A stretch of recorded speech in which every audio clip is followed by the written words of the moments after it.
Yellowstone National Park is home to thousands of geothermal features, including over half of the world's geysers. But this beautiful park in the northwest corner of the United States is also home to a supervolcano. While it hasn't erupted in 640,000 years, scientists know that it will erupt again. And when it does, it could be catastrophic for the entire planet. But how catastrophic?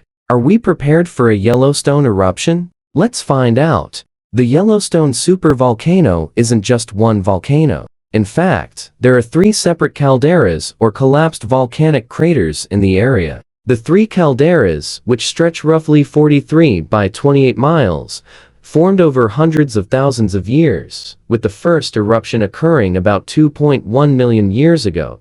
Since then, the area has seen at least 24 eruptions, with the most recent occurring around 640,000 years ago. Each eruption was more powerful than the last, leading scientists to believe that another super-eruption is inevitable. But while we can pretty much predict that there will be another eruption, predicting when and how powerful the next eruption will be is much more difficult. In 1985, some researchers estimated that another super-eruption could occur within the next 6,000 years. Then in 2014, the U.S. Geological Survey said the chances were 1 in 750,000. However, a paper published in 2022 claimed that the odds of an eruption are actually 1 in 24,000. Whether it happens tomorrow or in 10,000 years, though, the impact will be devastating. So let's talk about what would happen if it erupted today. If it were to erupt today, ash from the blast would rain down over a large portion of the Western Hemisphere.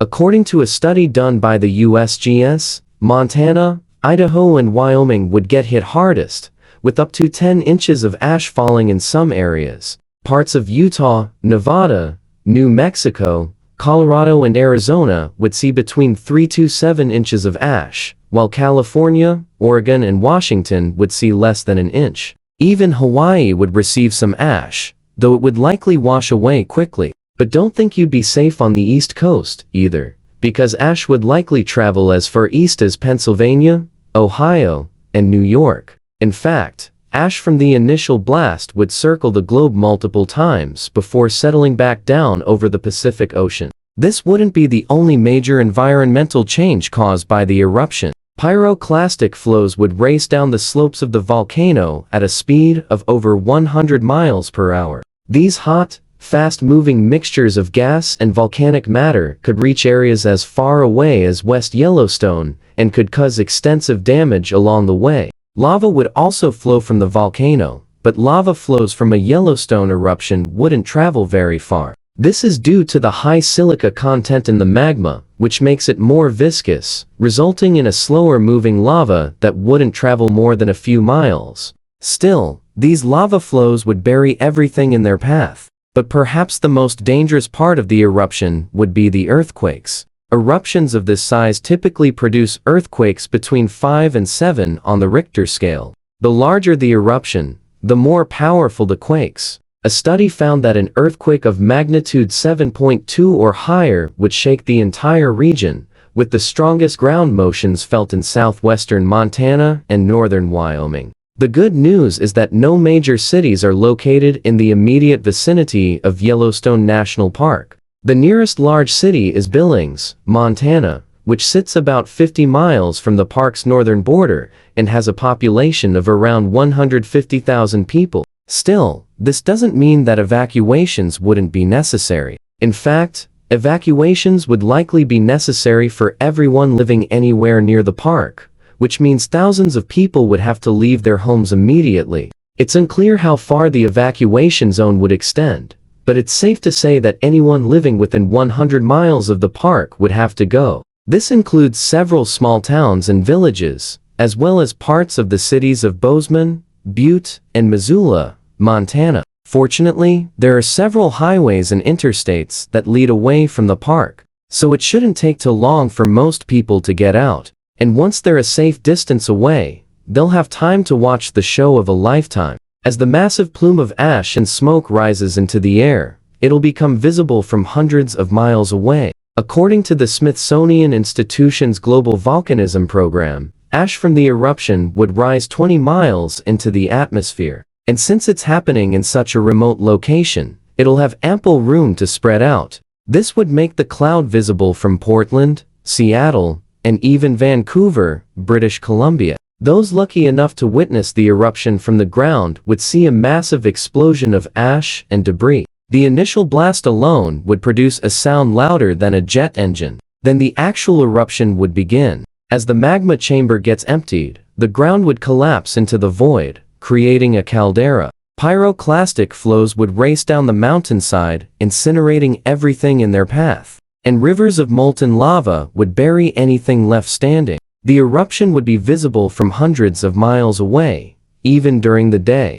and it would continue for months. In fact, an eruption of this size would be so massive that it would block out the sun, plunging the entire planet into darkness. Okay, not literally, but it would definitely cast a shadow over the sun. Just imagine trying to explain what's going on to your kids as they stare up at the darkened sky in the middle of the day. You're gonna have to come up with some pretty creative explanations. But what about after the eruption? How would life be different after Yellowstone blew its top? Well, it would be different for everyone, but especially for those living in Montana, Idaho, and Wyoming. Ash and debris would cover everything, making it impossible to farm or grow anything. Food prices would skyrocket, leading to widespread shortages and panic buying. Since livestock would likely die off due to a lack of food and water, meat would be especially hard to come by. Roads would be impassable, forcing people to stay in their homes.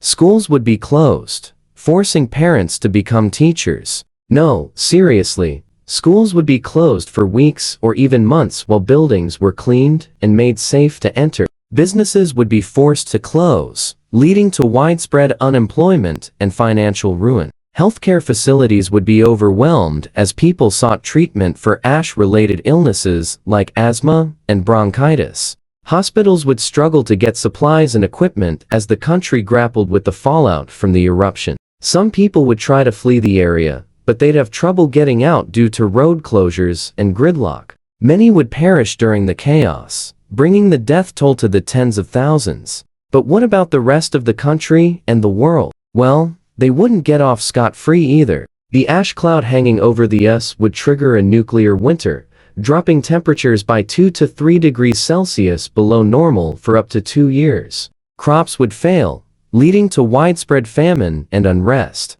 Countries would struggle to obtain food and resources, leading to global conflict and war. It would be every man for himself, and only the strong would survive. At least that's what some experts believe. Others are more optimistic. They claim that the effects of a Yellowstone eruption wouldn't be nearly as bad as many think. First of all, they point out that an eruption of this size would only occur once every few 100,000 years, meaning we have plenty of time to prepare. In fact, they claim that we should use this time to stockpile food, water, and other supplies so that we're ready when it happens. They also claim that we should focus on improving our infrastructure so that we can quickly repair roads and bridges once the eruption occurs. Additionally, they claim that we should invest in new technologies that can help us clean up the mess, such as drones that can remove ash from roofs or robots that can search and rescue operations. Finally, they claim that we should educate the public about what to do in the event of a Yellowstone eruption so that everyone is on the same page when it happens.